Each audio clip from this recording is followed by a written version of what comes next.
सर्वांना जय भीम जय महाराष्ट्र. नमस्कार. India unlimited in digital news चॅनलमध्ये सगळ्यांचं स्वागत आहे. एक विशेष महत्त्वाची खबर तातडीने लाईव्ह येण्याचं कारण म्हणजे मी कालच एक महत्त्वाचं न्यूज लाईव्ह केलेलं आहे, ब्रेकिंग न्यूज लाईव्ह केलेलं आहे की ठाणे महानगरपालिका शहरातील माजी मुख्यमंत्री राहिलेले आणि आत्ताचे उपमुख्यमंत्री जे स्वतःला DCM dedicated to common man असं संबोधतात आणि विशेष करून एक कार्यकर्ता आणि जनतेचा नेता लोकनाथ म्हणून संबोधतात. एकनाथ लोकनाथ असं संबोधून आमचे प्रस्थापित ठाणे महानगरपालिकेचे अतिरिक्त आयुक्त एक CEO SRA हे सुद्धा त्यांना एकनाथ लोकनाथ करून कीर्तन दरवर्षी वाढदिवसाला करतात. फेब्रुवारीमध्ये 9 फेब्रुवारीला घाणेकर नाट्यगृह असो की गडकरी रंगायतन असो की आणि काही सार्वजनिक उपक्रमातून त्यांना एक लोकनाथ एकनाथ असं लोकनेता करून ठेवलेलं आहे. आणि मी निवडणूकपूर्व विधानसभा निवडणूकपूर्व ठाणे महानगरपालिका क्षेत्रातील ठाणे शहर असो, घोडबंदर परिसर असो, कवा मुंब्रा दिवा परिसर असो की वागळे परिसर असो, नवपाडा वर्तकनगर उतळसर प्रभाग समिती क्षेत्र असो, या विविध प्रभाग ठाणे महानगरपालिका प्रभाग क्षेत्रानिहाय विधानसभा निवडणुकीपुढे जे जे काही उपक्रम विकास कामांचे झाले, ज्यांचे उद्घाटन झाली, लोकार्पण झालं, काहींचे भूमिपूजन झाली, अशा सर्व कार्यक्रमाला मी ठाण्यातील आणि महाराष्ट्राचे मुख्यमंत्री म्हणून प्रत्येक कार्यक्रमाला उपस्थित राहिलेलो आहे. मग ते माननीय विधानसभा आमदार, मंत्री होण्यापूर्वी प्रताप सरनाईक, ओळा माजुडा मानपाडा मतदारसंघ विधानसभा क्षेत्र आणि कोपरी पाचपकडी विधानसभा क्षेत्र, कवा मुंब्रा विधानसभा क्षेत्र या अंतर्गत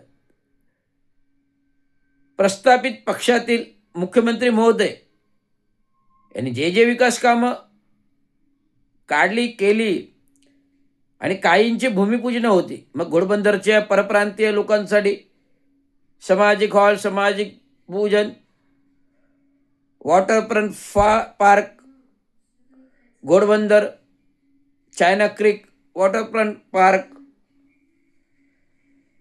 घोडबंदरतील सुखी गुजराती, सिंधी, पंजाबी समाजासाठी सामाजिक हॉल आणि देशाचे पंतप्रधान नरेंद्र मोदी आता नोव्हेंबरमध्ये निवडणुका झाल्या. तत्पूर्वी 2024च्या एप्रिल-मेच्या कार्यकालामध्ये देशाचे पंतप्रधान नरेंद्र मोदी यांची घोडबंदरमध्ये विविध विकास कामांचे निधीच्या बाबतचं सभा झाली. या सभेला देखील मी उपस्थित होतो. नरेंद्र मोदींच्या ठाणे महानगरपालिकेतील अतिरिक्त आयुक्त एक, आधीचे जनसंपर्क अधिकारी, नंतर उपायुक्त जनसंपर्क, तत्पूर्वी प्रभारी उपायुक्त मुख्यालय, नंतर पदोन्नतीने काय वशिलाने माननीय मुख्यमंत्र्यांच्या आशीर्वादाने अतिरिक्त आयुक्त पदी नियुक्ती शासनाकडून. आणि परंतु शासनाचा अधिकारी नंबर 1वर पाहिजे, तो महानगरपालिकाचा अधिकारी नंबर 1वर घेतला आणि शासकीय 2 नंबरवर घेतला. अशा प्रकारे भ्रष्टाचाराने आलेले अधिकारी पण या सरकारबरोबर सरकारच्या यंत्रणेमध्ये सामील आणि आत्ताचे SRS CEOमध्ये. तर सांगायचा मुद्दा म्हणजे असा, की गेले वर्ष 2 वर्ष ठाणे महानगरपालिका क्षेत्रातील SRS स्कीमवर मी अभ्यास केला. तर SRS स्कीमवर अभ्यास करता करता मी अनेक माहिती मागितली. प्रथमतः माहिती अधिकाऱ्यामध्ये SRS स्कीमची नियमावली मागितली. नियमावलीचा अभ्यास केला आणि त्या नियमावलीच्या अभ्यासाने मला ज्या काही त्रुटी आढळल्या त्या त्रुटींचा मी पुन्हा माहिती अधिकार दिला. त्या पुन्हा माहिती अधिकाऱ्यामध्ये ठाणे महानगरपालिका क्षेत्रामध्ये किती SRA विकास प्रकल्प चालू आहेत यांची संपूर्ण यादी मागितली. याच्यामध्ये जवळ 80 विकास प्रकल्प मंजुरी झालेले आहेत आणि कामे चालू आहेत. तर या विकास प्रकल्पांच्या SRAंच्या यादीमध्ये मी अभ्यास करता मला अशा त्रुटी आढळल्या की विकास कामे मंजूर एका विकासकाच्या नावाने आणि काम करतो दुसरा विकासक. विकास प्रकल्प एका विकासकाच्या नावाने मंजूर, काम करतो दुसरा विकासक. तर अशा प्रकारे त्रुटी आढळल्यामुळे मी पुन्हा माहिती अधिकार दिलं आणि या माहिती अंतर्गत ज्यांना वर्क ऑर्डर LOI प्राप्त आहे अशा विकासकांकडे ज्यांनी दुसऱ्या विकासकाला काम करायला सांगितलं त्याबाबत मी खुलासा पत्र मागितलं SRA कडून. तर मोठा गौम्यस्फोट आढळून आला. मोठा गौम्यस्फोट आढळून आला असा की SRAने स्पष्ट लिखित मराठी भाषेमध्ये मला ज्या त्रुटी आढळून आल्या लिहून दिलं की अशा कोणत्याही विकासकांना आम्ही परवाना दिलेला नाही. अशा कोणत्याही विकासकांना आम्ही परवाना दिला नाही. त्या विकासकांची नावे खालीलप्रमाणे आहेत.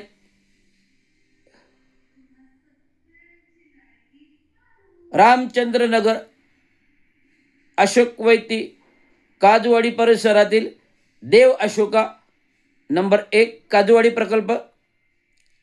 नंबर 2 चिराग नगर जगदाळ इन्फ्रास्ट्रक्चर कार्यादेश. जगदाळ इन्फ्रास्ट्रक्चरच्या नावाने काम करतं L&T builders, L&T company infrastructure. काजूवाडीमध्ये देव अशोका काम करते, मंजुरी आशर व्हेंचर्सला आहे. हरदास नगर L&T, Chirag Nagar L&T, Lakshmi Chirag Nagar L&T. नंतर Gandhinagar Ritz properties, Gandhinagar Ritz प्रॉपर्टीजला मंजुरी झालेली आहे, करते सापूजी पालनजी. अशा प्रकारचा हा स्कॅम आढळून आल्याने त्याबाबत SRAला मी आत्ता 45 दिवस 15 तारखेला होतील महिनाभरापूर्वी पत्र दिले. 45 दिवसात मला उत्तर हवी आहेत, नाहीतर 16 तारखेला जिल्हा कलेक्टर पुढे माझं अर्धनग्न आंदोलन चड्डी बनियानवर असेल की जेणेकरून हे जेवढे स्कॅमचे प्रपोजल आहेत, जेणेकरून जे स्कॅमचे प्रपोजल्स आहेत, प्रकल्प प्रोजेक्ट चालू आहेत, ज्यांना SRAने परवानगी दिलेली नाही हे स्पष्ट लिखित केलेलं आहे, अशा सर्वांना स्टॉपवर तात्काळ द्यावी.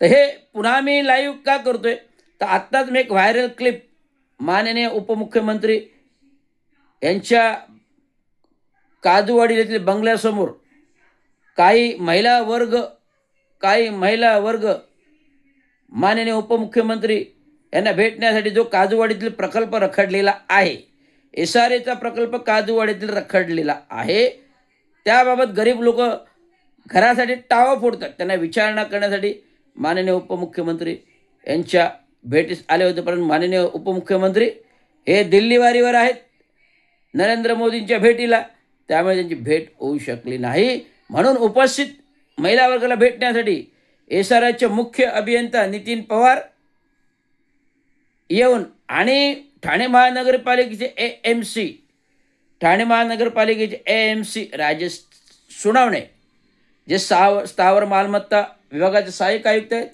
यांचा SRAशी काही संबंध नाही आहे आणि एकनाथ शिंदेंच्या बंगल्यावर देखील काही संबंध नाही. ते महानगरपालिकेचे सहाय्यक आयुक्त स्थावर मालमत्ता विभागाच्या आहेत. तेव्हा मला आयुक्तांना सूचित करण्याचे आहे की प्रोटोकॉलशिवाय आणि आयुक्तांच्या परवानगीशिवाय AMC राजेश सुनावणे हे उपमुख्यमंत्र्यांच्या घरी वारंवार काय करतात? आयुक्तांचे तसे निर्देश आहेत का? दोन्हीकडचे कार्यभार बघा. का ते उपमुख्यमंत्र्यांचे PA आहेत का? PA म्हणून अतिरिक्त कार्यभार आहे त्यांच्याकडे? ते स्पष्ट करावे.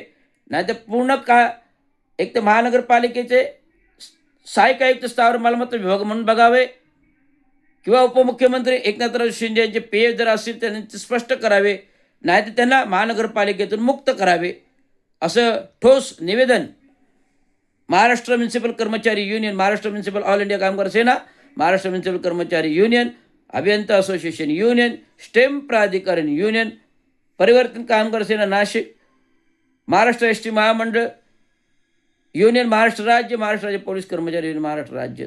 तर अशा प्रकारे ठाणे महानगरपालिका क्षेत्रामध्ये हा जो प्रचंड प्रमाणात भ्रष्टाचार बोकाळलेला आहे, हा कुठेतरी थांबला पाहिजे आणि होणाऱ्या गोरगरिबांच्या SRA स्कीममधील झोपडपट्टींवर अन्याय हा थांबला पाहिजे. तर हा स्कॅम आणि हा अन्याय थांबवण्यासाठीच मी 16 नोव्हेंबरला जिल्हा कलेक्टरच्या जिल्हाधिकारी कार्यालयासमोर अर्धनग्न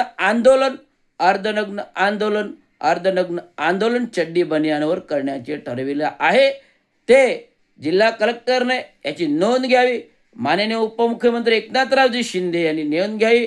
माननीय जे काही सचिव आहेत शिवसेना पक्षाचे राम रेपाळे साहेबांनी याची नोंद घ्यावी आणि एकनाथ शिंदेपर्यंत मेसेज पोचवावा. एकनाथ शिंदे साहेबांपर्यंत मेसेज पोचवावा की ठाण्यातील झोपडपट्टी वर्गातील महिला वर्ग एवढा त्रस्त आहे की SRA स्कीम, क्लस्टर स्कीमला तर विरोध आहे ठाणे शहराचा.